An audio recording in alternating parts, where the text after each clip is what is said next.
ನಮಸ್ಕಾರ ವೀಕ್ಷಕರೇ. ಹಿಂದೆ ಅನೇಕ ಪರ್ವತಗಳ ವಿಷಯವನ್ನು ತಿಳಿಸ್ಕೊಟ್ಟಿದ್ದೀನಿ.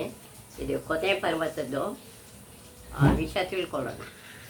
ಈ ಪರ್ವತದಲ್ಲಿ ಹಲವು ಶ್ರದ್ಧಾ ಕೇಂದ್ರಗಳಿವೆ. ಈ ಪರ್ವತದಲ್ಲಿ ಹಲವಾರು ಶ್ರದ್ಧೆ ಬರ್ತಕ್ಕಂಥ ಕೇಂದ್ರಗಳು ಇಲ್ಲಿ ಇದೆ. ಪರ್ವತದ ಪ್ರಾರಂಭದಲ್ಲೇ ಮಾನಾಪುರ ಎಂಬಲ್ಲಿ ಋಷಿಕೇಶ ಮಂದಿರವಿದೆ. ಈ ಪರ್ವತದ ಪ್ರಾರಂಭದಲ್ಲೇ ಮಾನಾಪುರ ಎಂಬಲ್ಲಿ ಋಷಿಕೇಶ ಮಂದಿರವಿದೆ. ಮತ್ತು ಹರಿಯ ಋಷಿಕೇಶನ ಹೆಸರಿನ ಮಂದಿರ ಇಲ್ಲಿ ಇದೆ. ಇದನ್ನು ದ್ವಾರಕೆಯ ಬಾಗಿಲು ಎಂದು ಕರೆಯುತ್ತಾರೆ. ದ್ವಾರಕಾ ನಗರದ ಬಾಗಿಲು ಅಂತ ಕರೀತಾರೆ. ಜರಾಸಂಧನ ಉಪಟಳದಿಂದ ಯಾದವರನ್ನು ರಕ್ಷಿಸಲು ಶ್ರೀಕೃಷ್ಣನು ಅವರೆಲ್ಲರನ್ನು ಮಥುರಾದಿಂದ ದ್ವಾರಕೆಗೆ ಕರೆದೊಯ್ದನು. ಜರಾಸಂಧನ ಕಾಟದಿಂದ ಎಲ್ಲರನ್ನು ಕೃಷ್ಣ ಮಥುರೆಯಿಂದ ದ್ವಾರಕೆಗೆ ಕ್ಷೇಮವಾಗಿ ಕರ್ಕೊಂಡು ಅವರನ್ನು ರಕ್ಷಣೆ ಮಾಡ್ತಾನೆ. ಮಥುರಾದಿಂದ ದ್ವಾರಕೆಗೆ ಕರೆದೊಯ್ದನು. ಇಲ್ಲಿ ಸೂರ್ಯಕುಂಡ ಮತ್ತು ಕರಡೇಶ್ವರ ಮಹಾದೇವ ಮಂದಿರವಿದೆ. ಇಲ್ಲಿ ಯಾವ್ಯಾವ ದೇವಸ್ಥಾನ ಇದೆ ಅಂದರೆ, ಇಲ್ಲಿ ಸೂರ್ಯಕುಂಡ ಮತ್ತು ಕರಡೇಶ್ವರ ಮಹಾದೇವ ಮಂದಿರ ಇಲ್ಲಿ ಇದೆ. ಇಲ್ಲಿಂದ 3 ಮೈಲಿ ದೂರದಲ್ಲಿ ವಸಿಷ್ಠಾಶ್ರಮವಿದೆ. ಇಲ್ಲಿಂದ 3 ಮೈಲಿ ದೂರದಲ್ಲಿ ವಸಿಷ್ಠರ ಆಶ್ರಮ ಇದೆ. ಹಿಂದೆ ಕೌಶಿಕನು ವಿಶ್ವಾಮಿತ್ರನ ಹೆಸರಿನಿಂದ ನಂದಿನಿಯನ್ನು ಪಡೆಯುವ ಹಂಬಲದಿಂದ ಕಾದಾಡಿದ ಸ್ಥಳ ಇದು. ನಂದಿನಿ ನನಗೆ ಬೇಕು ಅಂತ ವಸಿಷ್ಠರನ್ನ ಜೊತೆ ಜಗಳ ಆಡಿ ಅದನ್ನು ಪಡೆದಂಥ ಸ್ಥಳ ಇಲ್ಲಿ ಇದೆ. ಈ ಮಂದಿರದಲ್ಲಿ ವಸಿಷ್ಠರ ಧ್ಯಾನಸ್ಥ ಮೂರ್ತಿ ಇದೆ. ಇಲ್ಲಿ ವಸಿಷ್ಠರು ಧ್ಯಾನ ಮಾಡಿದ ಮೂರ್ತಿ ಕೂಡ ಇದರಲ್ಲಿ ಇದೆ. ಅಕ್ಕಪಕ್ಕದಲ್ಲಿ ರಾಮ ಲಕ್ಷ್ಮಣ ಅರುಂಧತಿ ನಂದಿನಿಯರ ಮೂರ್ತಿಗಳೂ ಇವೆ. ಇಲ್ಲಿ ರಾಮ ಲಕ್ಷ್ಮಣರದು ಮತ್ತು ಅರುಂಧತಿ ನಂದಿನಿಯರ ಮೂರ್ತಿಗಳು ಇಲ್ಲಿ ಇವೆ. ಅಲ್ಲದೆ ಒಂದು ಅಗ್ನಿಕುಂಡವಿದೆ. ಅಗ್ನಿಕುಂಡ ಅಲ್ಲಿ ಇದೆ. ಆಶ್ರಮದಲ್ಲಿ ವಾಸಿಷ್ಠಾದಿ ಋಷಿಗಳು ಈ ಕುಂಡದಲ್ಲಿ ಯಜ್ಞ ಮಾಡಿ, ಈ ಕುಂಡದಲ್ಲಿ ಇವರೆಲ್ಲ ಯಜ್ಞ ಮಾಡ್ತಿದ್ರು.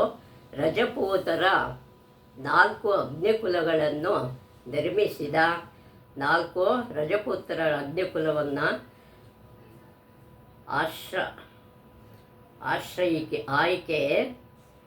ಆಳ್ವಿಕೆ ಇದೆ. ಇಲ್ಲಿ 4 ರಜಪುತ್ರರ ವಂಶಗಳು ಇಲ್ಲಿ ಇದೆ. ಇಲ್ಲಿಂದ ಸುಮಾರು 8 ಮೈಲಿಗಳಷ್ಟು ದೂರ ಘಟ್ಟ ಪ್ರದೇಶವನ್ನು ಹತ್ತಿ ಮೇಲೇರಿದರೆ, ಇಲ್ಲಿಂದ 8 ಮೈಲಿಗಳಷ್ಟು ದೂರ ಘಟ್ಟ ಪ್ರದೇಶವನ್ನು ಹತ್ತಿದರೆ ಮೇಲೆ ಏರಿದ್ರೆ ಅಲ್ಲಿ ಅಬುನಗರ ಸಿಗುತ್ತದೆ.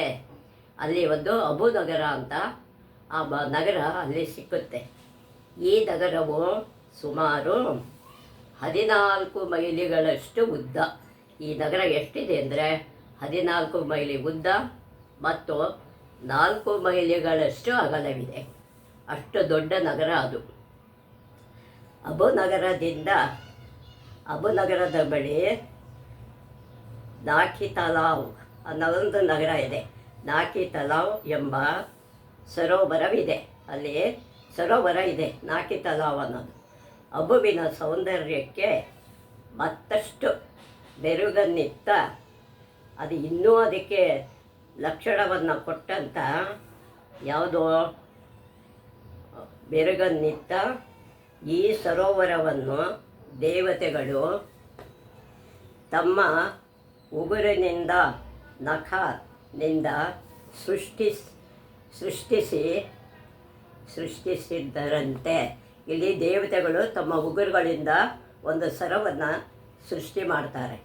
ಇದು ಸುಮಾರು 800 ಮೀಟರ್ ಉದ್ದ ಮತ್ತು 400 ಮೀಟರ್ ಅಗಲವಿದೆ. 800 ಮೀಟರ್ ಉದ್ದ, 400 ಮೀಟರ್ ಅಗಲ ಇಲ್ಲಿ ಇದೆ ಈ ಸರೋವರ. 6ರಿಂದ 9 ಮೀಟರ್ ಆಳವಿರುವ ಈ ಸರೋವರ ನೋಡಲು ಬಲು ಸುಂದರವಾಗಿದೆ. ಈ ಸರೋವರ ನೋಡೋದಕ್ಕೆ ತುಂಬ ಸುಂದರವಾಗಿದೆ. 6ರಿಂದ 9 ಮೀಟರ್ಗಳಿರುತ್ತೆ. ಆದ್ದರಿಂದ ಇಲ್ಲಿ ಅತಿ ಸುಂದರವಾದ ಸರೋವರ ಅಂತ ಇದನ್ನು ಹೇಳ್ತಾರೆ.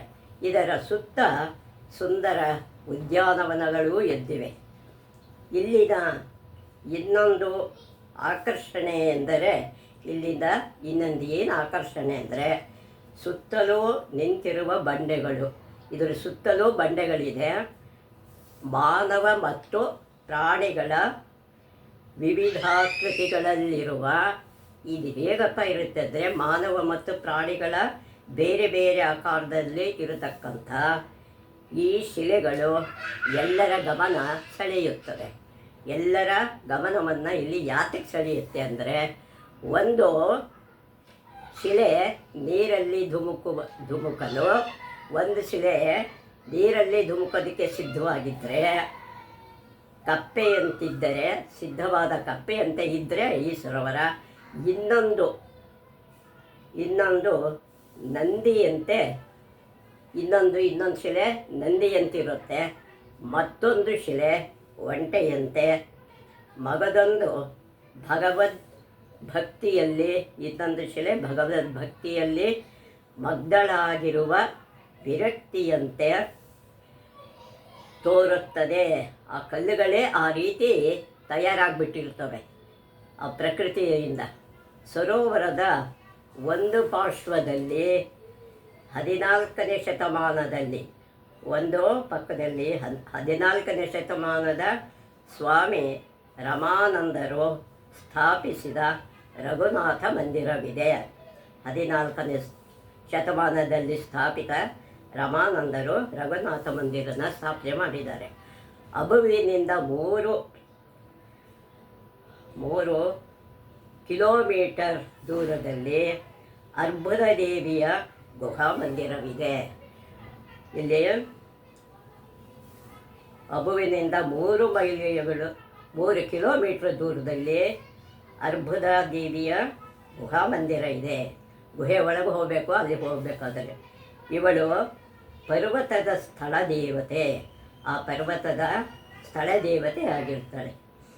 ಇವಳ ದರ್ಶನಕ್ಕೆ ಬಂಡೆಯ ಬಿರುಕುಗಳಲ್ಲಿ, ಇವಳು ದರ್ಶನಕ್ಕೆ ಹೋಗ್ಬೇಕಾದ್ರೆ ಬಂಡೆಗಳ ಬಿರುಕುಗಳಲ್ಲಿ ಸಹಜವಾಗಿ ಮೂಡಿರುವ ಸುಮಾರು 300ರಷ್ಟು ಕಡಿದಾದ ಮೆಟ್ಟಲುಗಳನ್ನು ಹತ್ತಿ ಹೋಗಬೇಕು. ಈ ದೇವಿ ದರ್ಶನಕ್ಕೆ 300 ಕಡಿದಾದ ಮೆಟ್ಟಲುಗಳನ್ನು ಹತ್ತಿ ಹೋಗಬೇಕಾಗಿರುತ್ತೆ. ಅಬುವಿನಿಂದ 1-2 ಮೈಲಿಗಳ ಅಂತರದಲ್ಲಿ ಅದು ಜೈನರ ಪವಿತ್ರ ತೀರ್ಥಕ್ಷೇತ್ರ.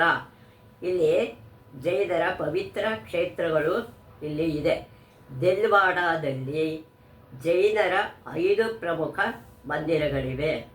ದಿಲ್ವಾಡ ಅಂತ ಒಂದು ಸ್ಥಳ ಇದೆ, ಅಲ್ಲಿ ಜೈನರ 5 ಪ್ರಮುಖ ಮಂದಿರ ಇದೆ. ಈ ಕ್ಷೇತ್ರಕ್ಕೆ ವರ್ಷದ ಎಲ್ಲ ಕಾಲಗಳಲ್ಲಿ ಯಾತ್ರಿಕರು ಬರುತ್ತಿರುತ್ತಾರೆ. ಯಾವಾಗಲೂ ಇಲ್ಲೇ ಜೈನ ಯಾತ್ರಿಕರು ಬಂದೇ ಬರ್ತಾರೆ. ಇಲ್ಲಿನ 5 ಮಂದಿರಗಳ ಪೈಕಿ ವಿಮಲ ವಸಹಿ ಮತ್ತು ಲೋಣಸಹಿ ಎಂಬ 2 ಮಂದಿರಗಳು ಬಹಳ ಹೆಸರುವಾಸಿಯಾಗಿದೆ, ಪ್ರಖ್ಯಾತವಾಗಿದೆ.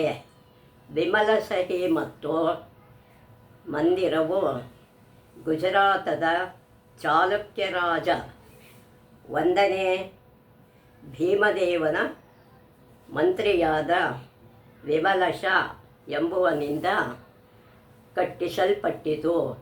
ಈ ವಿಮಲಸಹಿ ಅನ್ನೋ ದೇವಸ್ಥಾನವನ್ನು, ಇದು ಚಾಲುಕ್ಯರ ರಾಜಧಾನಿ ಆಗಿರುತ್ತೆ. 1ನೇ ಭೀಮದೇವನ ಮಂತ್ರಿಯಾದ ವಿಮಲ್ ಎಂಬುವನು ಇದನ್ನು ಕಟ್ಟಿಸಿದ್ದಾನೆ. ಕ್ರಿಸ್ತ ಶಕ 1031ರಲ್ಲಿ ಪ್ರಾರಂಭಗೊಂಡ ಈ ಮಂದಿರ ಈ ಮಂದಿರದ ನಿರ್ಮಾಣ ಯಾವಾಗ ಮುಗಿಯುತ್ತೆ ಅಂದರೆ ಕಾರ್ಯವು ಕ್ರಿಸ್ತಶಕ 1080ರಲ್ಲಿ ಪೂರ್ಣಗೊಂಡಿತಂತೆ. ಇದು 1031 ಶುರುವಾಗಿ 1080ಕ್ಕೆ ಈ ಮಂದಿರ ಮುಗಿಯುತ್ತೆ. ಇದರ ಖರ್ಚು ವೆಚ್ಚ ಎಷ್ಟು ಅಂದರೆ ಇದರ ನಿರ್ಮಾಣಕ್ಕೆ ಸುಮಾರು 18 ಕೋಟಿ ರೂಪಾಯಿಗಳು ಖರ್ಚಾಯಿತೆಂದು ಹೇಳಲಾಗಿದೆ. ಈ ಮಂದಿರವು ಪ್ರಥಮ ತೀರ್ಥಂಕರ ಋಷಭದೇವನಿಗೆ ಅರ್ಪಿತವಾಗಿದೆ. ಇದು ಪ್ರಥಮ ತೀರ್ಥಂಕರನಾದಂಥ ಈ ಮಂದಿರ ಅವನಿಗೆ ಋಷಭದೇವನ ಹೆಸರಲ್ಲಿ ಅರ್ಪಿತವಾಗಿದೆ. ಶಿಲ್ಪಕಲೆಗೆ ಜೈನರ ಅತ್ಯುತ್ತಮ ಕೊಡುಗೆ ಈ ಮಂದಿರ ಎಂದರೆ ಅತಿಶಯೋಕ್ತಿಯಲ್ಲ. ಇದು ಈ ಶಿಲ್ಪಕಲೆಗೆ ಜೈನರ ಅತ್ಯುತ್ತಮ ಕೊಡುಗೆ ಈ ಮಂದಿರ ಎಂದರೆ ತಪ್ಪಾಗಲಿಕ್ಕಿಲ್ಲ. ಹೊರಭಾಗದಿಂದ ವೀಕ್ಷಿಸಿದರೆ ಅತ್ಯಂತ ಸಾಧಾರಣವೆನಿಸುವ, ಹೊರಗಡೆಯಿಂದ ನೋಡಿದ್ರೆ ಇದೇನೋ ಸಾಮಾನ್ಯ ದೇವಸ್ಥಾನ ಅಂತ ಅಂದ್ಕೊಂಡ್ರು, ಈ ಮಂದಿರದ ಒಳಗೆ ಕಾಲಿಟ್ಟ ಕೂಡಲೇ ವಿಸ್ಮಯ ಲೋಕವೊಂದನ್ನು ಪ್ರವೇಶಿಸಿದ ಯಾವುದೋ ಲೋಕಕ್ಕೆ ಹೋದ್ವಿ ಅಂತ ಒಳಗಡೆ ಕಾಲಿಟ್ಟಿದ ತಕ್ಷಣ ಅನುಭವವಾಗುತ್ತದೆ. ಅಚ್ಚ ಬಿಳುಪಿನ ಅಮೃತ ಶಿಲೆಯಲ್ಲಿ ಮೂಡಿರುವ ಅಚ್ಚ ಬಿಳುಪು, ಒಂದು ಚೂರು ಯಾವ ಬಣ್ಣನೂ ಅದಕ್ಕೆ ಬೆರೆಸಿರಲ್ಲ. ಅಮೃತ ಶಿಲೆಯಲ್ಲಿ ಮೂಡಿರುವ ಕುಸರಿ ಕೆಲಸಗಳು ಸೊಗಸಾಗಿವೆ. ಅದರ ಮೇಲೆ ಅನೇಕ ಅಲಂಕಾರಗಳನ್ನು ಮಾಡಿದ್ದಾರೆ. ಲೂಣವಸಹಿ ಎಂಬ ಮಂದಿರವನ್ನು, ಇನ್ನೊಂದು ಮಂದಿರ ಇದೆ ಲೂಣವಸಹಿ ಅಂತ, ವಸ್ತುಪಾಲ ಮತ್ತು ತೇಜೋಪಾಲ ಎಂಬ ಸಹೋದರರು ಕಟ್ಟಿಸಿದ್ದಾರೆ. ಈ ಲೂಣವಸಹಿ ಅನ್ನೋದನ್ನು ಯಾರು ಕಟ್ಟಿಸಿದ್ದಾರೆ ಅಂದರೆ ವಸ್ತುಪಾಲ ಮತ್ತು ತೇಜೋಪಾಲ ಎಂಬ ಸಹೋದರರು ಈ ಮಂದಿರನ ಕಟ್ಟಿಸಿದ್ದಾರೆ. 22ನೇ ತೀರ್ಥಂಕರನಿಗೆ ಈ ಮಂದಿರವು ಅರ್ಪಿತವಾಗಿದೆ. 22ನೇ ತೀರ್ಥಂಕರನಾದ ಜೈನ ತೀರ್ಥಂಕರನಿಗೆ ಇದು ಅರ್ಪಿತವಾಗಿದೆ. ತೀರ್ಥಂಕರನ ಮೂರ್ತಿಯು ಕರಿಯ ಶಿಲೆಯಲ್ಲಿ ಕೆತ್ತಲಾಗಿದ್ದು, ಈ ಮಂದಿರನ ಯಾವ ರೀತಿ ಇದೆ ಅಂದರೆ ಕರಿ ಶಿಲೆಯಲ್ಲಿ ಕೆತ್ತಲಾಗಿದ್ದರೂ ರತ್ನಗಳಿಂದ ಭೂಷಿತರಾಗಿದೆ. ರತ್ನಗಳಿಂದ ಇದನ್ನು ಅಲಂಕರಿಸಿದ್ದಾರೆ. ಇದರ ರಚನೆಯು ವಿಮಲವಸಹಿಯಂತೆ ಇದೆ. ಹಿಂದೆ ಈ ವಿಮಲವಸಹಿಯನ್ನು ಹೇಳಿದ್ವಲ್ಲ, ಹಾಗೆಯೇ ಇದು ಇದೆ. ಆದರೆ ಈ ಮಂದಿರ ಕೆತ್ತನೆ ಕೆಲಸ ಇನ್ನಷ್ಟು ಸುಂದರ ಮತ್ತು ನಾಜೂಕಿನದಾಗಿದೆ. ನೋಡೋಕ್ಕೆ ತುಂಬ ಸೂಕ್ಷ್ಮವಾಗಿ ಕಾಣುತ್ತೆ, ತುಂಬ ಸೊಬಗಾಗಿ ಸುಂದರವಾಗಿ ಕಾಣಿಸುತ್ತೆ ಆ ಮಂದಿರ. ಈ ಮಂದಿರದಲ್ಲಿ ಪ್ರಗಲ್ಭ ಶಿಲೆಯ ಸ್ಥಾಪತ್ಯ ಕಲೆಯ ವಿಲಾಸ ಕಣ್ಣು ಕೋರೈಸುವಂತಿದೆ. ಇದು ಹೇಗಿದೆ ಅಂದರೆ ಪ್ರಗಲ್ಭ ಮೈಲಿಯ ಅಂದರೆ ಹೇಳಲಾರದಷ್ಟು ಇದರಲ್ಲಿ ಸ್ಥಾಪತ್ಯವನ್ನು ಕಲೆಯಲ್ಲಿ ವಿಲಾಸ ಮತ್ತು ಕಣ್ಣು ಕೋರೈಸುವಂಥದ್ದಾಗಿದೆ. ಸಭಾಮಂಟಪದ ಗೋಡೆಯ ಮೇಲೆ ಸಾಕಷ್ಟು ಸುಂದರ ಕೆತ್ತನೆಗಳಿದ್ದು ನಡುವಿನ ಲೋಕವಂತೂ ಅದ್ಭುತ. ಅದು ನಾವು ನೋಡ್ತಾ ಇದ್ದರೆ ಇನ್ನೂ ನೋಡಬೇಕು ಅಂತ ಅನ್ನಿಸ್ತಿರುತ್ತೆ. ಸುಂದರ ಕೆತ್ತನೆಗಳಿದ್ದೆ, ನಡುವಿನ ಲೋಕವಂತೂ ಅದ್ಭುತ ಕಲಾಪೂರ್ಣತೆಗೆ ಸಂಕೇತವಾಗಿದೆ.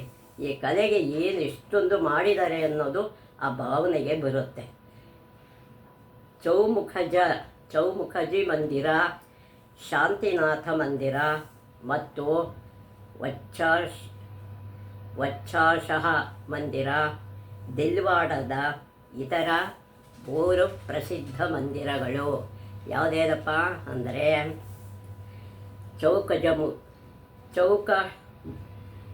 ಚೌಕಮುಖಜಿ ಮಂದಿರ, ಶಾಂತಿನಾಥ ಮಂದಿರ ಮತ್ತು ವಚ್ಚಶಾಹ ಮಂದಿರ. ದಿಲ್ವಾಡದ ಇತರ 3 ಪ್ರಸಿದ್ಧ ಮಂದಿರಗಳು. ವಸ್ತುಪಾಲ ಮತ್ತು ತೇಜೋಪಾಲ ಬಂಧುಗಳು ಜೈನ ಪಂಥೀಯರಾಗಿದ್ದರೂ ಅವರು ಜೈನರ ಧರ್ಮಕ್ಕೆ ಸೇರಿದ್ದರೂ ಇತರ ಪಂಥೀಯರ ಶ್ರದ್ಧಾ ಕೇಂದ್ರಗಳನ್ನು ನಿರ್ಮಿಸಲು ಸಹಾಯ ಮಾಡಿದವರು. ಬೇರೆ ಧರ್ಮಕ್ಕೂ ಅವರು ಮಂದಿರ ಕಟ್ಟಿಸೋದಕ್ಕೆ ಮಾಡೋದಕ್ಕೆಲ್ಲ ಸಹಾಯ ಮಾಡ್ತಿದ್ರು. ಗಾತೇಶ್ವರ ಮಂದಿರ, ಬ್ರಹ್ಮಶಾಲೆ, ಗಾತೇಶ್ವರ ಮಂದಿರ ಮತ್ತು ಬ್ರಹ್ಮಶಾಲೆ, ದಾನಶಾಲೆ, ಧರ್ಮಶಾಲೆ, ಬಾವಿ, ಕೆರೆ ಮುಂತಾದವುಗಳನ್ನು ನಿರ್ಮಿಸುವಲ್ಲಿ ಸಹಾಯ ಮಾಡಿದ್ದಾರೆ. ಇವುಗಳೆಲ್ಲ ಕಟ್ಟೋದಕ್ಕೆ ಅವರು ಸಹಾಯ ಮಾಡಿದ್ದಾರೆ. ಯಾರೋ ವಸ್ತುಪಾಲ ಮತ್ತು ತೇಜೋಪಾಲ ಅನ್ನೋರು. ದಿಲ್ವಾಡದಿಂದ 3-4 ಮೈಲಿಗಳ ದೂರದಲ್ಲಿ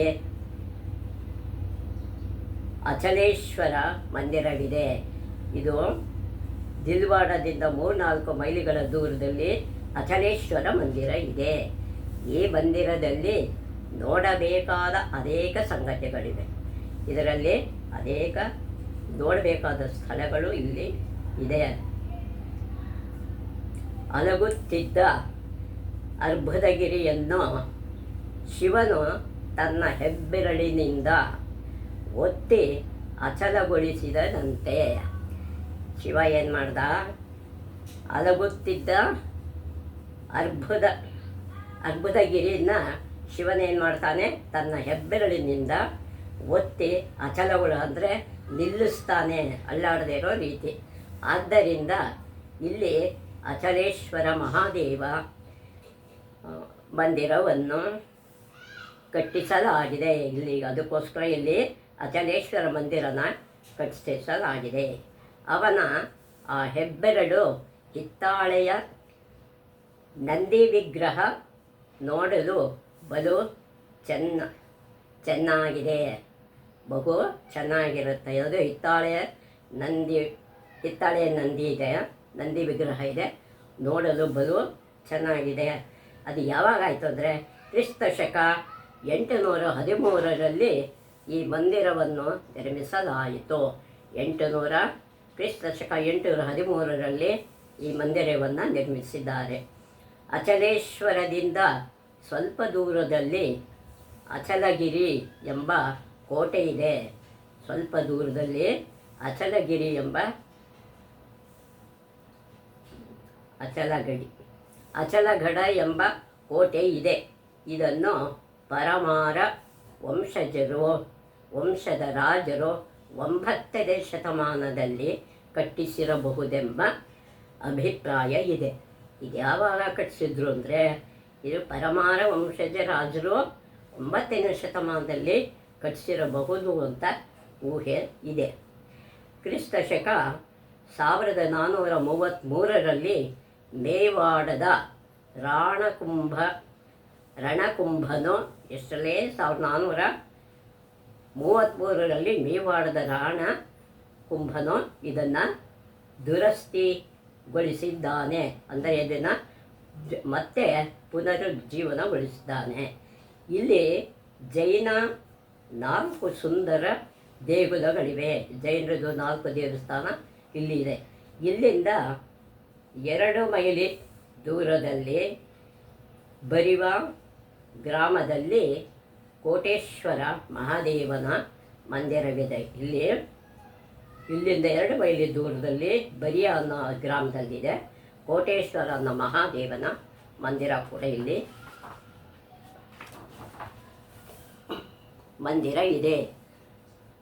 ಈ ಬರಿಯ ಗ್ರಾಮದಿಂದಲೇ, ಬರಿ ಅಂತ ಒಂದು ಗ್ರಾಮ, ಅದು ಅಬು ಪರ್ವತ ಪಂಕ್ತಿಯ, ಅಬು ಅನ್ನೋದು ಒಂದು ಪರ್ವತ ಪಂಕ್ತಿ. ಅದು ಅತ್ಯಂತ ಎತ್ತರವಾದ ಗಿರಿಶಿಖರದ ಯಾತ್ರೆ ಪ್ರಾರಂಭವಾಗುವುದು. ಇಲ್ಲಿಂದನೇ ಗಿರಿಯಾತ್ರೆ ಪ್ರಾರಂಭವಾಗುತ್ತೆ. ಯಾವುದು? ಈ ಬರಿಯ ಗ್ರಾಮದಿಂದಲೇ ಅಬು ಪರ್ವತದ ಪಂಕ್ತಿ ಅತ್ಯಂತ ಎತ್ತರವಾದ ಗಿರಿಶಿಖರದ ಯಾತ್ರೆ ಪ್ರಾರಂಭ ಆಗುತ್ತೆ. ಈ ಶಿಖರವು ಸಮುದ್ರ ಮಟ್ಟದಿಂದ 5633 ಅಡಿಗಳಷ್ಟು ಎತ್ತರವಾಗಿದೆ. ಇದರ ಎತ್ತರ ಎಷ್ಟು? ಸಮುದ್ರ ಮಟ್ಟದಿಂದ 5633 ಅಡಿಗಳಷ್ಟು ಎತ್ತರವಾಗಿದೆ. ಇದು ದತ್ತಾತ್ರೇಯನ ನಿವಾಸ ಸ್ಥಾನ. ದತ್ತಾತ್ರೇಯ ಗುರುಗಳ ಸ್ಥಾನವೂ ಇಲ್ಲಿ ಇದೆ. ಇಲ್ಲಿಯ ಮಂದಿರದಲ್ಲಿ ಗುರು ದತ್ತಾತ್ರೇಯನ ಪಾದ ಚಿಹ್ನೆಗಳಿವೆ. ಇಲ್ಲಿ ಅವರು ನಡೆದಂಥ ಪಾದಗಳ ಗುರುತು ಇದರಲ್ಲಿ ಇದೆ. ತುದಿಯಲ್ಲಿ ಅತ್ರಿ ಮಹರ್ಷಿಗಳ ಆಶ್ರಮ ಇದೆ. ಆ ಬೆಟ್ಟದ ತುದಿಯಲ್ಲಿ ಅತ್ರಿ ಮಹರ್ಷಿಗಳ ಆಶ್ರಮ ಇದೆ. ಹೀಗೆ ಹೆಜ್ಜೆ ಹೆಜ್ಜೆಗೂ ಶ್ರದ್ಧಾ ಕೇಂದ್ರಗಳನ್ನು ಹೊಂದಿರುವ ಈ ಪರ್ವತವು ನಮ್ಮ ಇತಿಹಾಸದ ಏರುಪೇರುಗಳಿಗೆ ಮೂಕ ಸಾಕ್ಷಿಯಾಗಿ ನಿಂತಿದೆ. ಅದಕ್ಕೆ ಎಲ್ಲ ಇದೆ. ಹೀಗೆ ಹೆಜ್ಜೆ ಹೆಜ್ಜೆಗೂ ಶ್ರದ್ಧಾ ಕೇಂದ್ರಗಳು ನಮ್ಮಲ್ಲಿ ಭಕ್ತಿ ಹುಟ್ಟಿಸುವಂತಹ ಹೊಂದಿರತಕ್ಕಂಥ ಈ ಪರ್ವತ ನಮ್ಮ ಇತಿಹಾಸದಕ್ಕೆ ಏರುಪೇರುಗಳಿಗೆ ಅಂದರೆ ಕಷ್ಟ ಸುಖಗಳಿಗೆ ಮೂಕ ಸಾಕ್ಷಿಯಾಗಿ ನಿಂತಿದೆ. ಇದರ ತಪ್ಪಲಿನಲ್ಲಿ ಅದೆಷ್ಟು ಘನಘೋರ ಸಂಗ್ರಾಮಗಳು ನಡೆದಿರಲಿಕ್ಕಿಲ್ಲ. ಇದರಲ್ಲಿ ಅನೇಕ ಯುದ್ಧಗಳು ನಡೆದಿವೆ. ಎಷ್ಟು ಸಂಗ್ರಾಮಗಳು ನಡೆದೇ ಇರೋಕ್ಕೆ ಸಾಧ್ಯ ಇಲ್ಲ. ಅದೆಷ್ಟು ಪದ್ಮಿನಿಯರು ಮಾನ ಸಂರಕ್ಷಣೆಗಾಗಿ, ಅಂದರೆ ರಾಣಿಯರು ತಮ್ಮ ಮಾನವನ್ನು ರಕ್ಷಣೆ ಮಾಡೋದಕ್ಕೋಸ್ಕರ ಆತ್ಮಾಹುತಿ ನೀಡಿಲ್ಲ, ಆತ್ಮಾಹುತಿನ ಮಾಡಿಕೊಂಡಿದ್ದಾರೆ. ಹಳದಿ ಘಾಟದ ಯುದ್ಧದಲ್ಲಿ, ಹಳದಿ ಘಾಟ ಅನ್ನೋದು ಒಂದು ಯುದ್ಧದ ಹೆಸರದು. ಹಳದಿ ಘಾಟ ಯುದ್ಧದಲ್ಲಿ ಮೇವಾಡವನ್ನು ಕಳೆದುಕೊಂಡ ಪ್ರಾತಸ್ಮರಣೀಯ ಮಹಾರಾಣ ಪ್ರತಾಪನು ಆ ಕಾಲದಲ್ಲಿ ತನ್ನೆಲ್ಲವನ್ನು ಕಳ್ಕೊತಾನವನು. ಯುದ್ಧದಲ್ಲಿ ಮೇವಾಡದವನು ಅವಾಗೇನು ಮಾಡ್ತಾನೆ? ಪ್ರತಾಪನು ಚಿನ್ನದ ತಟ್ಟೆಯಲ್ಲಿ ಉಣ್ಣುವುದನ್ನು ಅವನು ಬಿಟ್ಟುಬಿಡ್ತಾನೆ. ಸುಖ ಶಯನವನ್ನು ತೊರೆದಿದ್ದ ಎಲ್ಲವನ್ನೂ ಕಳ್ಕೊಂಡ್ಮೇಲೆ ಅವನೇನು ಮಾಡ್ತಾನೆ? ಇದೆಲ್ಲ ಬಿಟ್ಟುಬಿಡ್ತಾನೆ. ಮತ್ತೊಮ್ಮೆ ಸ್ವಾತಂತ್ರ್ಯದ ತಿಳಿಗಾಳಿ ಅವನು ಸೇವಿಸಿದ್ದು ಅರಾವಳಿಯ ಬೆಂಬಲದಿಂದಲೇ. ಮತ್ತೆ ಅದನ್ನು ಪಡ್ಕೊಂಡು ಸ್ವಾತಂತ್ರ್ಯದ ತಿಳಿಗಾಳಿನವನು ಸೇವಿಸ್ತಾನೆ. ಎಲ್ಲಿ? ಅರಾವಳಿ ಬೆಟ್ಟದ ಸಹಾಯದಿಂದ. ಹಸಿರು ಹುಲ್ಲಿನ ಕವಚ ಜೊತೆಗೆ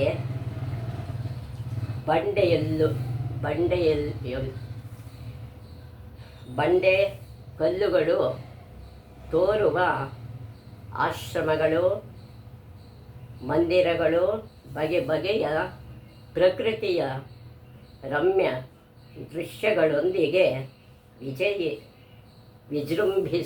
ವಿಜೃಂಭಿಸುತ್ತಿರುವ ಈ ಪರ್ವತದ ಶಿಖರದಿಂದ ಸೂರ್ಯಾಸ್ತವನ್ನು ವೀಕ್ಷಿಸುವುದೇ ಒಂದು ಸೊಗಸು ಅಂತ ಎಲ್ಲ ಆದಮೇಲೆ ಹೇಳ್ತಾರೆ. ಹಸಿರು ಹುಲ್ಲಿನ ಕವಚ, ಅದು ಸೊಬಗು ಹೇಗಿದೆ ಅಂದರೆ ಹಸಿರು ಹುಲ್ಲಿನ ಕವಚ ಜೊತೆಗೆ ಬಂಡೆ ಕಲ್ಲುಗಳು, ಸರೋವರ, ಇವೆಲ್ಲ ನಮಗೆ ಆಶ್ರಮಗಳು, ಮಂದಿರಗಳು ಎಲ್ಲ ನಮ್ಮನ್ನು ಕೈ ಬೀಸಿ ಪ್ರಕೃತಿಯ ರಮ್ಯ ದೃಶ್ಯಗಳೊಂದಿಗೆ ವಿಜೃಂಭಿಸುವ ನಮ್ಮನ್ನು ಅದರಲ್ಲಿ ಹಿಡಿದಿಟ್ಕೊಳ್ಳುತ್ತೆ. ನಾವು ಅಲ್ಲಿಂದ ವಾಪಸ್ ಬರಬೇಕು ಅಂತ ಅನಿಸಲ್ಲ. ವಿಜೃಂಭಿಸುತ್ತಿರುವ ಈ ಪರ್ವತದ ಶಿಖರಗಳಿಂದ ಸೂರ್ಯಾಸ್ತವನ್ನು ವೀಕ್ಷಿಸುವುದೇ, ಸೂರ್ಯ ಮುಳುಗೋದನ್ನೇ ನೋಡೋದು ಒಂದು ಆನಂದ, ಒಂದು ಸೊಗಸು. ಈ ಕಾರಣಕ್ಕಾಗಿಯೇ ಸಾಕಷ್ಟು ಜನ ಬರುವುದುಂಟು. ಇಲ್ಲಿ ಬೇಕಾದಷ್ಟು ಜನ ಬರ್ತಾರೆ ನೋಡೋದಕ್ಕೋಸ್ಕರನೇ.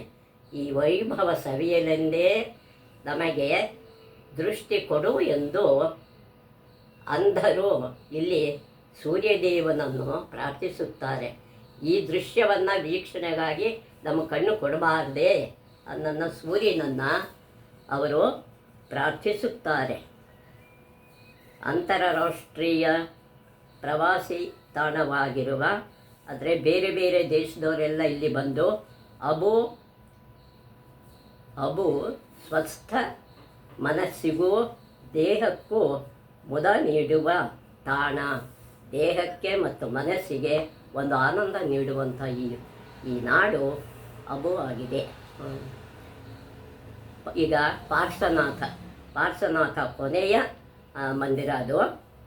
ಈ ಪರ್ವತವು ಜೈನರ ಒಂದು ಪುಣ್ಯಕ್ಷೇತ್ರ.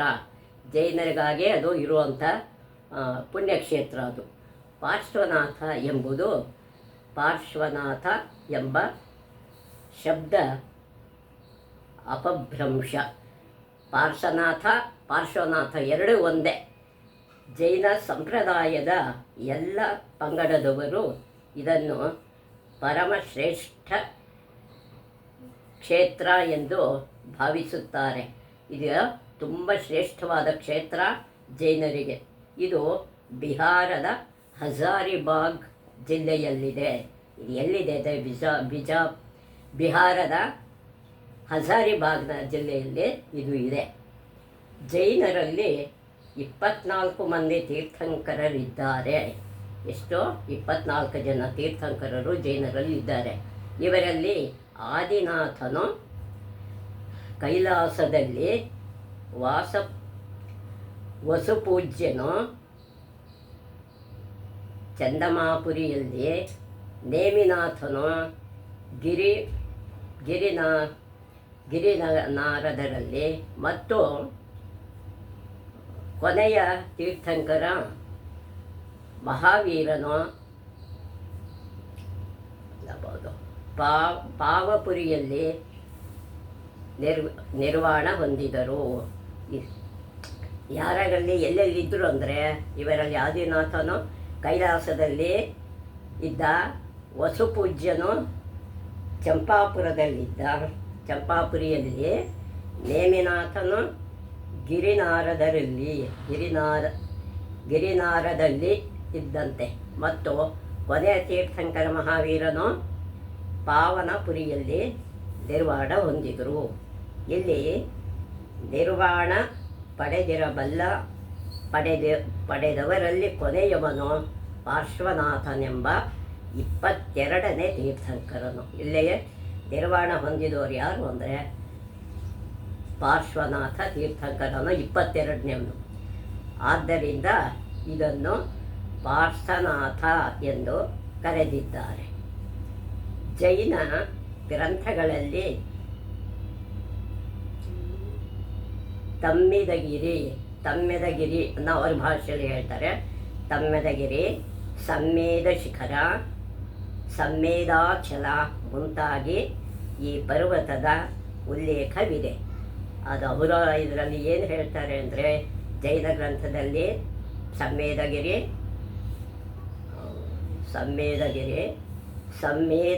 ಶಿಖರ, ಸಮ್ಮೇದಾಚಲ ಅಂತ 3 ಹೆಸರು ಅವರು ಇದರಲ್ಲಿ ಕರೀತಾರೆ. ಈ ಪರ್ವತದ ಉಲ್ಲೇಖ ಇದೆ. ಶಿಖರಾಗ್ರದಲ್ಲಿ ಪಾರ್ಶ್ವನಾಥ ಮಂದಿರವಿದೆ. ಮೊದಲು ಹೋಗ್ತಿದ್ದಂಗೆ ಪಾರ್ಶ್ವನಾಥ ಮಂದಿರ ಇದೆ. ಈ ಮಂದಿರದಲ್ಲಿ ಪಾರ್ಶ್ವನಾಥನ ಧ್ಯಾನಾವಸ್ಥೆಯಲ್ಲಿರುವ, ಅವನು ಯಾವ ರೀತಿ ಧ್ಯಾನದಲ್ಲಿ ಕೂತಿದ್ದಾನೆ ಆ ಮೂರ್ತಿ ಅಲ್ಲಿ ಇದ್ದು, ತಲೆಯ ಮೇಲೆ ನಾಗನ ಹೆಡೆ ಇದೆ. ಅವ್ರ ತಲೆ ಮೇಲೆ ನಾಗನ ಹೆಡೆ ಶಿಲ್ಪಕಲೆ ಇದೆ. ಈ ಮಂದಿರದಲ್ಲಿ ಮಹಾವೀರನ ಮೂರ್ತಿ ಕೂಡ ಮತ್ತು ಪಾದುಕೆಗಳನ್ನು ಇಡಲಾಗಿದೆ. ಅವನ ಪಾದುಕೆ ಕೂಡ ಇಲ್ಲಿ ಇದೆ. ಇತರರೆಲ್ಲ ಮುಕ್ತಾತ್ಮರ ಚರಣ ಚಿಹ್ನೆಗಳನ್ನು ಇಲ್ಲಿ ಪೂಜಿಸಲಾಗುತ್ತದೆ. ಉಳಿದ ತೀರ್ಥಂಕರರ ಅವರ ಪೂಜೆನೂ ಇಲ್ಲಿ ಮಾಡಲಾಗುತ್ತೆ. ಪಾರ್ಶ್ವನಾಥನಿಗಿಂತ ಮುಂಚೆ ನಿರ್ವಾಣ ಹೊಂದಿದ ಇತರ 9 ತೀರ್ಥಂಕರರ ಮಂದಿರಗಳು ಇಲ್ಲಿವೆ. ಇವನಿಗಿಂತ ಮೊದಲು 9 ಜನ ತೀರ್ಥಂಕರರು ಇಲ್ಲಿ ನಿರ್ವಾಣ ಹೊಂದಿದರು. ಈ ಪರ್ವತದ ತಪ್ಪಲಿನಲ್ಲಿ ರಜ್ಜೋಪಾಲಿಕ ಎಂಬ ನದಿ ಹರಿಯುತ್ತಿದ್ದ ಇಲ್ಲಿ ರಜ್ಜುಪಾಲಿಕ ಅನ್ನೋ ನದಿ ಹರಿತಿದ್ದಂಥ ಉಲ್ಲೇಖ ಇದೆ. ಚಂದ್ರನು ಉತ್ತರ ಫಲ್ಗುಣಿ ನಕ್ಷತ್ರದಲ್ಲಿದ್ದಾಗ ಉತ್ತರ ಫಲ್ಗುಣಿ ನಕ್ಷತ್ರದಲ್ಲಿದ್ದಾಗ ಈ ನದಿಯ ದಡದಲ್ಲಿ ಧ್ಯಾನಸ್ಥನಾಗಿದ್ದ ಮಹಾವೀರನು ಕೇವಲ ಜ್ಞಾನ ಪಡೆದದ್ದು. ನನಗೆ ಜ್ಞಾನವನ್ನು ಅಲ್ಲಿ ಗಳಿಸ್ತಾನೆ. ಕೇವಲ ಜ್ಞಾನ ಪಡೆದ ಬಳಿಕ ಅವನಿಗೆ ಅವನಿಗೆ ಆತ್ಮ ಸಾಕ್ಷಾತ್ಕಾರ ಆದಮೇಲೆ ಮಹಾವೀರ ಸ್ವಾಮಿಯು ಜಿನ ಅರ್ಹನ್ ಮತ್ತು ಕೇವಲಿನ್ ಎನಿಸಿಕೊಂಡನು. ಆಮೇಲೆ ಅವನು ತೀರ್ಥಂಕರನ ಹೆಸರನ್ನು ಪಡಿತಾನೆ. ಸಮೀಪದ ಮಧುಬನ ಅಂತ ಒಂದು ಉದ್ಯಾನವನ ಇದೆ. ಅಲ್ಲಿ ಶ್ವೇತಪಂಥೀಯರ ದೇವಾಲಯಗಳು, ಶ್ವೇತಪಂಥರು ಅಂತಿರ್ತಾರೆ ಅವರಲ್ಲಿ. ಆಮೇಲೆ ದಿಗಂಬರ ಪಂಥೀಯರ ಧರ್ಮಶಾಲೆಗಳು ಇವೆ. ಇವರುಗಳ ಧರ್ಮಶಾಲೆ ಅಂದರೆ ಧ್ಯಾನ ಮಾಡೋಕ್ಕೆ, ವಾಸ ಮಾಡೋಕ್ಕೆ ಅದನ್ನು ಇಟ್ಕೊಂಡಿದ್ದಾರೆ. ಮೃತ್ಯುಂಜಯ ಗಿರಿನಾರ ಅಬು ಅಷ್ಟಪಾದ, ಅಲ್ಲಿ ಯಾವುದೇನಿದೆ ಮೃತ್ಯುಂಜಯ ಗಿರಿನಾರ, ಅಬು ಅಷ್ಟಪಾದ ಮತ್ತು ಪಾರ್ಶ್ವನಾಥ ಇವು ಜೈನರ 5 ಪವಿತ್ರ ಕ್ಷೇತ್ರಗಳು. ಈ 5 ಕ್ಷೇತ್ರಗಳು ಅಲ್ಲಿ ಇದೆ ಅಬು ನಗರದಲ್ಲಿ. ಪ್ರಾಚೀನ ಕಾಲದಿಂದಲೂ ಈ ಕ್ಷೇತ್ರಗಳು ಸಹಸ್ರಾರು ಸಂಖ್ಯೆಯಲ್ಲಿ ಯಾತ್ರಿಕರನ್ನು ಸೆಳೆದಿವೆ. ಪ್ರಾಚೀನ ಕಾಲದಿಂದಲೂ ಅನೇಕ ಸಹಸ್ರಾರು ಸಂಖ್ಯೆಯಲ್ಲಿ ಯಾತ್ರಿಕರನ್ನು ಇದು ಗಮನ ಸೆಳೆದಿದೆ. ಪಾರ್ಶ್ವನಾಥದ ಸುತ್ತಲೂ ಚಿಕ್ಕ ಪುಟ್ಟ ಶಿಖರಗಳಿದ್ದು ಅಲ್ಲೆಲ್ಲ ತೀರ್ಥಂಕರರ ಸ್ಮಾರಕಗಳಿವೆ. ಚಿಕ್ಕ ಪುಟ್ಟ ಕ್ಷೇತ್ರಗಳೆಲ್ಲ ಇದ್ದು ಅಲ್ಲೆಲ್ಲ ತೀರ್ಥಂಕರರ ಸ್ಮಾರಕಗಳು ಇದೆ. ಈ ಎಲ್ಲ ಶಿಖರಗಳಿಗೂ ಭಕ್ತಿ ಭಾವುಕರಾದ ಜೈನ ಯಾತ್ರಿಕರು ಬರಿಗಾಲಲ್ಲಿ ಪ್ರದಕ್ಷಿಣೆ ಬರುತ್ತಾರೆ. ಬರಿಗಾಲಲ್ಲಿ ಅವರು ಪ್ರದಕ್ಷಿಣೆ ಹಾಕ್ತಾರೆ ಆ ಪರ್ವತನ. 23ನೇ ತೀರ್ಥಂಕರರಾದ ಪಾರ್ಶ್ವನಾಥನು ನಮ್ಮ ಸಮಾಜ ಕಂಡ ಒಬ್ಬ ಅಪೂರ್ವ ಸಿದ್ಧಪುರುಷ. 23ನೇ ತೀರ್ಥಂಕರನಾದ ಪಾರ್ಶ್ವನಾಥನು ನಮ್ಮ ಸಮಾಜ ಕಂಡ ಒಬ್ಬ ಅಪೂರ್ವ ಸಿದ್ಧಪುರುಷ. ಅವನು ಕಾಶಿಯ ರಾಜನಾದ ಅಶ್ವಸೇನನ ಮಗ ಇವನು. ಆತನ ಜೀವನದ 5 ಪ್ರಮುಖ ಘಟನೆಗಳು ನಡೆದದ್ದು ಚಂದ್ರನು ವಿಶಾಖ ನಕ್ಷತ್ರದಲ್ಲಿ ಇದ್ದಾಗ. ಯಾವ್ಯಾವುದು ಆ 5 ಪ್ರಮುಖ ಘಟನೆ ಅಂದರೆ, ನಡೆದದ್ದು ವಿಶಾಖ ನಕ್ಷತ್ರದಲ್ಲಿದ್ದಾಗ ಎಂದು ಹೇಳುತ್ತಾರೆ. ಅವನು ಸ್ವರ್ಗದಿಂದ ಧರೆಗೆ ಇಳಿದದ್ದು, ಮೊದಲನೇದು. ಸ್ವರ್ಗದಿಂದ ಧರೆಗೆ ಬರ್ತಾನಂತೆ. ತಾಯಿಯ ಗರ್ಭವನ್ನು ಪ್ರವೇಶಿಸಿದ್ದು, ತಾಯಿಯ ಗರ್ಭವನ್ನು ಅದೇ ನಕ್ಷತ್ರದಲ್ಲಿ ಪ್ರವೇಶ ಮಾಡ್ತಾನೆ. ಕೇಶಿಮುಂಡನ ಮತ್ತು ಕೇವಲ ಜ್ಞಾನ ಪಡೆದದ್ದು ಹಾಗೂ ನಿರ್ವಾಣ ಪಡೆದದ್ದು ಇವೇ ಆ 5 ಪ್ರಮುಖ ಘಟನೆಗಳು. ಈ 5 ಪ್ರಮುಖ ಘಟನೆಗಳು ಆ ನಕ್ಷತ್ರದಲ್ಲಿ ಇದ್ದಾಗಲೇ ಅವನು ಪಡ್ಕೊಂಡ ಪಾರ್ಶ್ವನಾಥನು ತನ್ನ 30ನೇ ವರ್ಷದಲ್ಲಿ ಮನೆಯನ್ನು ತೊರೆದನು. ಅವನಿಗೆ 30 ವಯಸ್ಸಾಗಿದ್ದಾಗ ಮನೆ ಬಿಟ್ಟು ಶರೀರದ ಅಗತ್ಯಗಳನ್ನು ಗಮನಿಸದೆ 83 ದಿನಗಳ ಕಾಲ ಧ್ಯಾನ ಮಾಡಿದನು. 83 ದಿನ ಕಾಲ ಧ್ಯಾನಾಸಕ್ತನಾಗ್ತಾನೆ. 84ನೇ ದಿನ ಧಾತಿ ಮರದ ಬುಡದಲ್ಲಿ ಜ್ಞಾನವನ್ನು ಪಡ್ಕೋತಾನೆ. ಅವನಿಗೆ ಕೇವಲ ಜ್ಞಾನ ಪ್ರಾಪ್ತಿಯಾಯಿತು. ಅವನಿಗೆ ಸಾಕ್ಷಾತ್ಕಾರ ಆಗುತ್ತೆ. ಬಳಿಕ ಸುಮಾರು 20 ವರ್ಷಗಳ ಕಾಲ ಕೇವಲಿನಾಗಿ ದೇಶದಲ್ಲಿ ಸಂಚರಿಸಿದನು. ತನ್ನ 100ನೇ ವಯಸ್ಸಿನಲ್ಲಿ ಸಮ್ಮೇದ ಶಿಖರದಲ್ಲಿ ನಿರ್ವಾಣವನ್ನು ಪಡೆದನು. ಸಮ್ಮೇದ ಕ್ಷೇತ್ರದಲ್ಲಿ ಅಬು ನಗರದ ಬೆಟ್ಟದಲ್ಲಿ ಅವನು ನಿರ್ವಾಣವನ್ನು ಪಡೀತಾನೆ. ಜೈನ ಯಾತ್ರಿಕರು ಮಧುಬನದಲ್ಲಿರುವ ಮಂದಿರ ದರ್ಶನ ಪಡೆದು ಪಾರ್ಶ್ವನಾಥವನ್ನು ಹತ್ತಲು ಪ್ರಾರಂಭಿಸುತ್ತಾರೆ. ಈ ದರ್ಶನವನ್ನು ಪಡ್ಕೊಂಡು ಜೈನರು ಅಲ್ಲಿ ಮಂದಿರನ ದರ್ಶನ ಪಡೆದು ಪಾರ್ಶ್ವನಾಥನ ಹತ್ತಲು ಪ್ರಾರಂಭ ಮಾಡ್ತಾರೆ. ಈ ಯಾತ್ರೆಯು ಸಾಮಾನ್ಯವಾಗಿ ಆಶ್ವಿಜ ಮಾಸದಲ್ಲಿ ಪ್ರಾರಂಭವಾಗಿ ಫಾಲ್ಗುಣದವರೆಗೆ ನಡೆಯುತ್ತದೆ. ಫಾಲ್ಗುಣದವರೆಗೂ ಯಾತ್ರಿಕರು ಬಂದೇ ಬರ್ತಿರ್ತಾರೆ ಆಶ್ವಿಜ ಮಾಸದಿಂದ. ಈ ಶಿಖರದಲ್ಲಿ ಗಂಧರ್ವನಾಲ್ಕ ಮತ್ತು ಸೀತಾನಾಕ ಎಂಬ 2 ಜಲಪ್ರವಾಹಗಳಿವೆ. ಇಲ್ಲಿ 2 ಜಲಪ್ರವಾಹಗಳಿವೆ, ಗಂಧರ್ವನಾಕ ಮತ್ತು ಸೀತಾನಾಕ ಅಂಥೇಳಿ. ಮೇಲೆ ಸಾಗಲು ಮಧುಬನದಿಂದ ಉತ್ತಮವಾದ ರಸ್ತೆ ಇದೆ. ಮಧುಬನಕ್ಕೆ ಹೋಗಬೇಕಾದ್ರೆ ಉತ್ತಮವಾದ ರಸ್ತೆ ಮೇಲೆ ಬೆಟ್ಟದಲ್ಲಿ ಇದೆ. ಈ ದಾರಿಯಲ್ಲಿ ಸುಮಾರು 6 ಮೈಲಿಗಳಷ್ಟು ದೂರ ಸಾಗಿದರೆ ಗೌತಮ ಸ್ವಾಮಿ ಮಂದಿರವಿದೆ. 6 ಮೈಲಿಗಳಷ್ಟು ಹೋದರೆ ಅಲ್ಲಿ ಗೌತಮ ಸ್ವಾಮಿ ಮಂದಿರ ಇದೆ. ಅದರಲ್ಲಿ ಎಲ್ಲ 24 ತೀರ್ಥಂಕರ ಚರಣ ಚಿಹ್ನೆಗಳನ್ನು ಇಡಲಾಗಿದೆ. ಅಲ್ಲಿ ಎಲ್ಲರ ಪಾದಿಕೆಗಳನ್ನು 24 ಜನದ್ದು ಅಲ್ಲಿ ಇಟ್ಟಿದ್ದಾರೆ. ತುತ್ತ ತುದಿಯಲ್ಲಿರುವ ಜಲಮಂದಿರದಲ್ಲಿ ಶ್ಯಾಮಲ ವರ್ಣದ ಪಾರ್ಶ್ವನಾಥನ ಮೂರ್ತಿ ಇದೆ. ಶ್ಯಾಮಲ ವರ್ಣದ ಪಾರ್ಶ್ವನಾಥ ಮೂರ್ತಿ ಅಲ್ಲಿ ಇದೆ.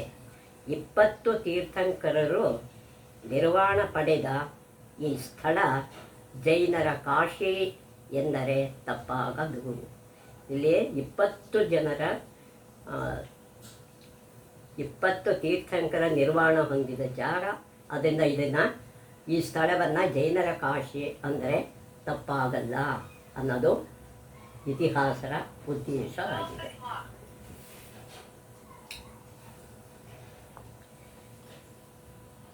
ನವೋದಯದ ಕಿರಣ ಲೀಲೆ ಕನ್ನಡದಿ ನೆಲದ ಮೇಲೆ ಶುಭೋದಯವ ತೆರೆದಿದೆ, ಶುಭೋದಯವ ತೆರೆದಿದೆ.